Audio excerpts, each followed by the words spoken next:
Welcome to section 2.4, which is the final stop on the journey through trigonometry for pre-calculus 11. So in this video, we are going to be going over something called the cosine law, which doesn't really connect to anything else we've done in the chapter, so none of the 2.1 and 2.2 stuff are going to be particularly relevant, and even the sine law isn't super important, but do make sure you at least have a sense of how the sine law works before you watch this one, because I am going to reference it a few times throughout the video. So, going straight into it. There are some cases where we can't use the sine law. Right? So we talked about this back when we were first introducing the sine law. There are situations where it just doesn't work. And so in some of those cases, we might, not guaranteed, but we might be able to use cosine law.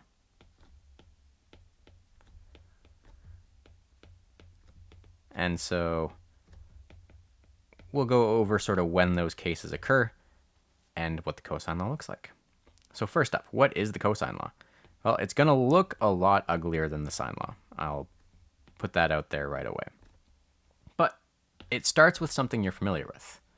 So it's c squared equals a squared plus b squared. So this is just Pythagorean theorem, and cosine law really is just an adaptation of Pythagorean theorem to account for the fact that you're not really working with a right angle anymore. So a squared plus b squared, but then we're going to add, or subtract, so we have a minus 2ab cosine c. This is your cosine law. C squared equals a squared plus b squared minus 2ab cosine c, where that c at the end, right, that's an angle. So think of it like theta. The really, really important thing to get right here. So remember how angles and sides relate to each other. So angle C over here on the right and side C over here on the left have to be opposites from each other. It's the only way this is going to work. If you don't put the right things in the right place, you're just not going to be able to use cosine law properly. So your angle C and your side C must be opposite. So we can use the cosine law in two general cases. So two situations where this is going to be useful to us. The first is when you know two sides in a triangle and the angle in between them. So that's a little different from sine law. In sine law, we needed to have an opposite angle side pair. So cosine law is when we don't have that. It's when the angle is in between the two sides. And so that would look something like this probably, where you know angle C and then you know side A and side B. And those are your three things that you're given. The other time we can use cosine law is when you know all three sides.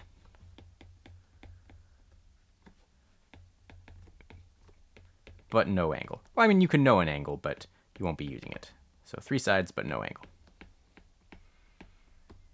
And so that would just be a triangle where you know A, B, and C.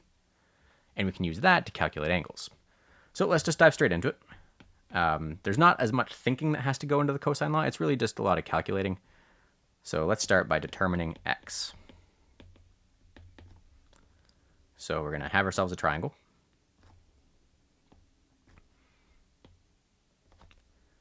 This is going to be x. This is going to be 40. This is 50. And this is 45 degrees.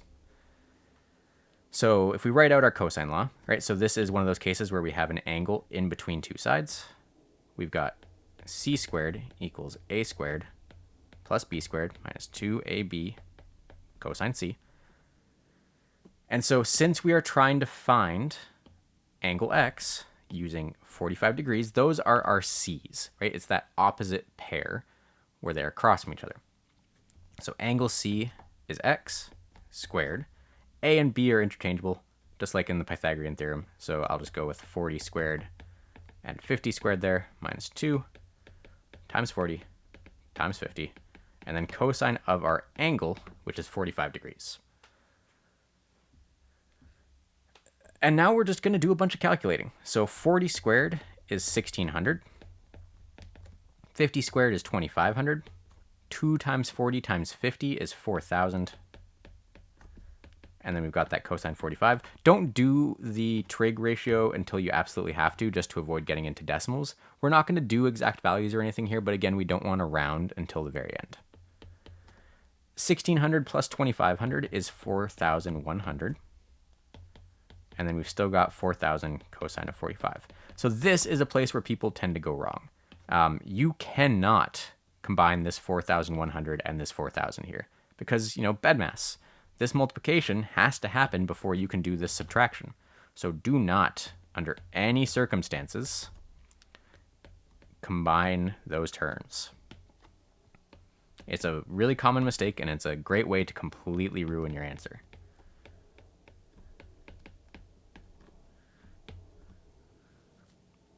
What we are going to do is, well, we can basically just put this into your calculator at this point. So most calculators, you can just put this whole thing straight into there, and things should be okay. So you'll end up with x squared equals 1,271.57. And again, try not to round this, right? So you can write down a rounded version, but don't actually round. And then we want to get x, not x squared. So just like in the Pythagorean theorem, now we just need to square root. So if we square root both sides of this equation,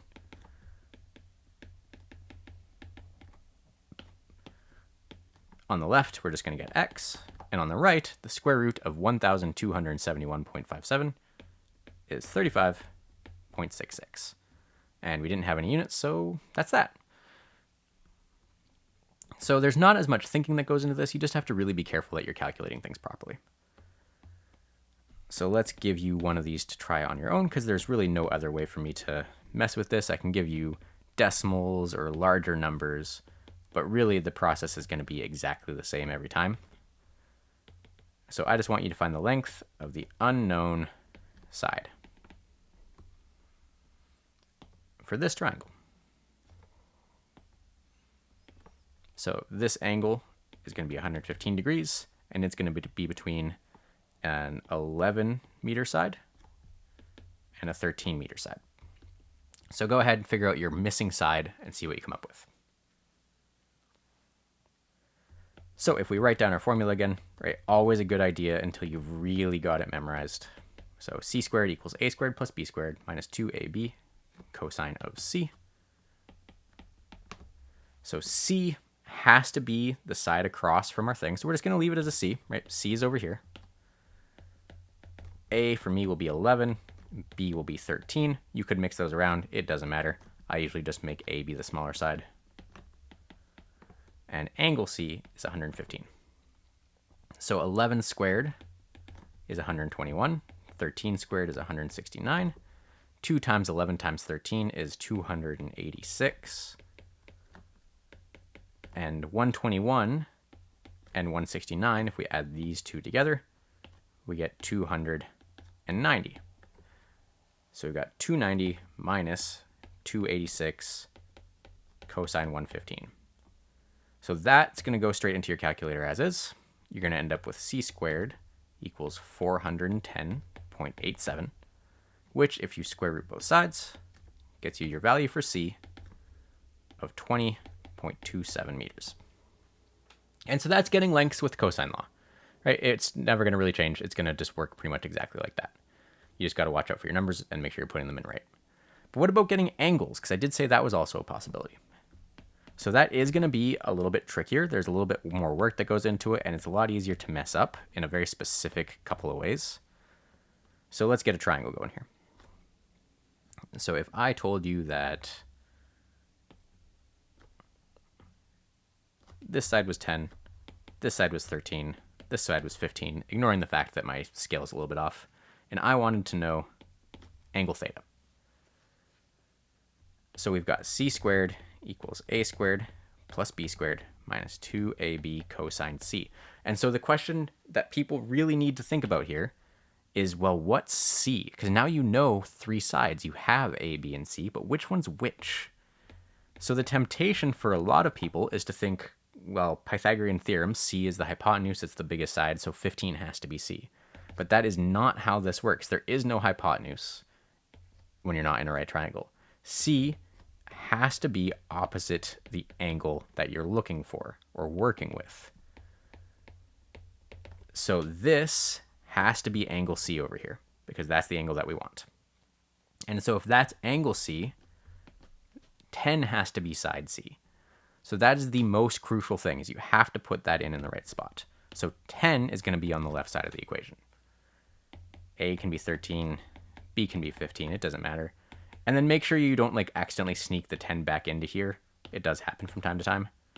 So we've got 2 times 13 times 15 times cosine of our angle, which we don't know, so C. We can do some calculating, right? 10 squared is 100. 13 squared is 169, 15 squared is 225, 2 times 13 times 15 is 390, which leaves me here. And we can still combine these two. So we end up at 100 equals 394 minus 390 cosine theta. And so this was all just basically the same thing that we were doing when we were calculating lengths. But now this is where this gets a little bit more complicated. So this seems like a pretty tough equation to deal with. But what we've really got here is essentially just the equivalent of me giving you this and asking you to solve for x, right? So if you were solving this for x, you'd say, okay, well, I need to isolate, which probably means I need to move this 394, right? So you'd probably, I don't know, maybe subtract. And so that's exactly what we're going to do here, because this is still just an equation, and we still want to isolate, well, theta, but first cosine theta. So the first thing we actually need to do here is move that 394, do the exact same thing. So if I subtract 394 on both sides, I'm going to get negative 294 equals, and then don't lose this negative. So negative 294 equals negative 390 cosine theta. From there, we now want to move that 390. So we're going to divide both sides by negative, because we didn't lose this negative, 390. So what I end up with is cosine of theta equals, well, negative 294 over negative 390, but the negative and the negative cancel out. So really it's just positive 294 over positive 390.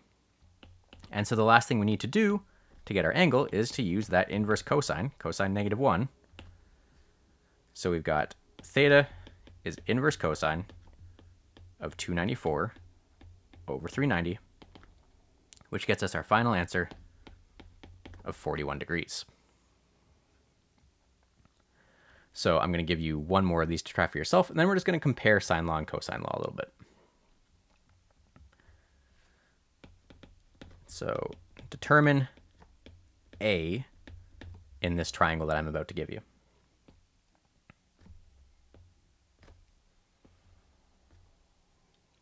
So this is A, this is B, this is C. This is 20.5 inches. This is 3.4 inches. And this is 19.8 inches. So there's your setup. So go ahead, work with this, and figure out what angle A is. Okay, so we need to be very careful here. We've got our basic cosine law, right? C squared equals A squared plus B squared minus 2AB cosine C. The letters here are meaningless. They're just sort of like a basic setup. It doesn't have to be A, B, and C. It can be X, Y, and Z, L, M, and O, whatever. What matters is that these two things are opposite, right? So if we want to find angle A, that means angle A is going here. But that means side A has to be here because they have to be opposite each other. So if you set this up right, you should have 3.4 on the left, and then the 19.8 and the 20.5 on the right.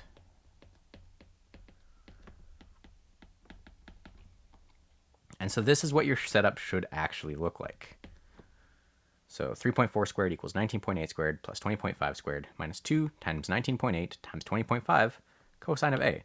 And so what we're really doing here, I wouldn't ever bother to actually write this out, is we actually have A squared equals B squared plus C squared minus 2 times B times C times cosine of A.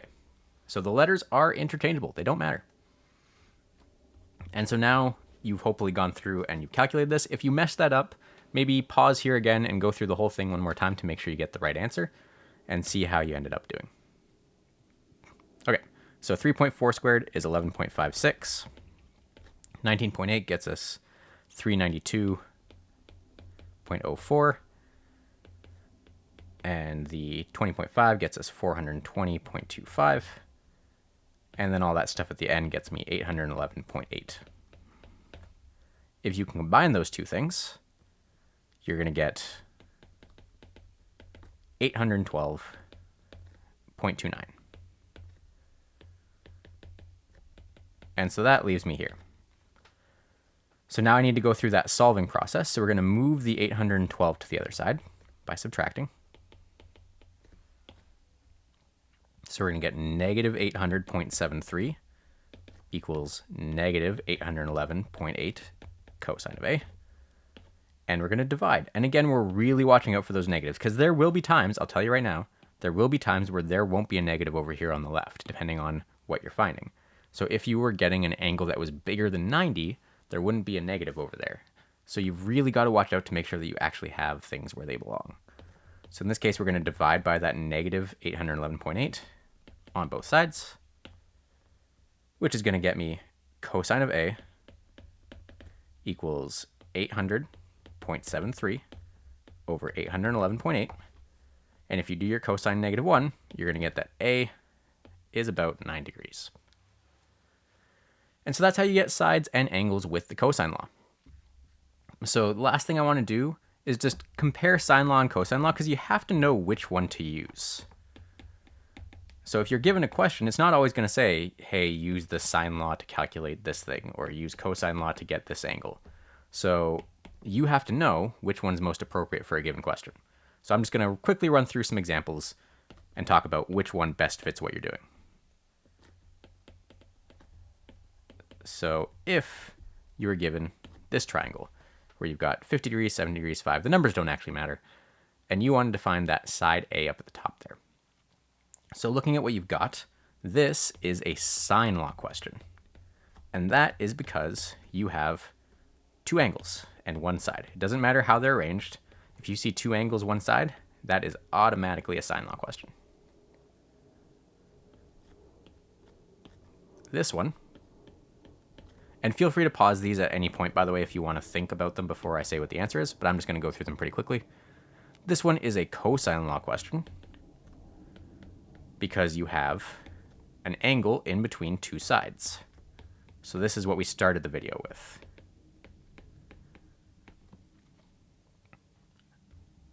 All right. Let's say we knew these three angles, so 40, 55, and 85. Well, if we think about our sine law and our cosine law, they both kind of require some side lengths. So this one's actually neither. We can't do anything here.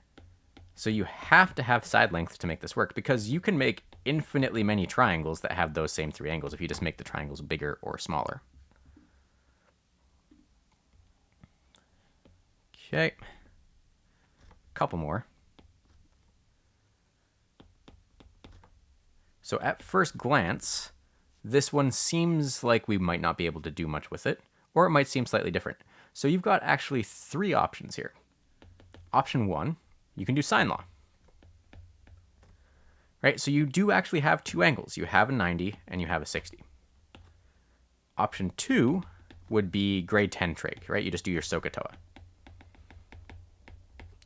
Option three, which is only for this specific one, you could actually use special triangles for this one as well. And it doesn't apply in this particular one, but there would also be some cases where you might be able to use Pythagorean theorem. All right, last one.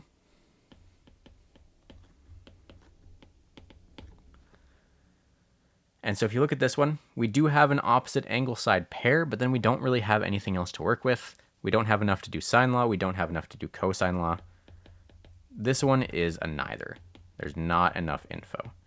So you have to, no matter what you're doing, whether you're doing grade 10 trig, Pythagorean theorem, sine law, cosine law, special triangles, whatever, you need to have at least three pieces of information.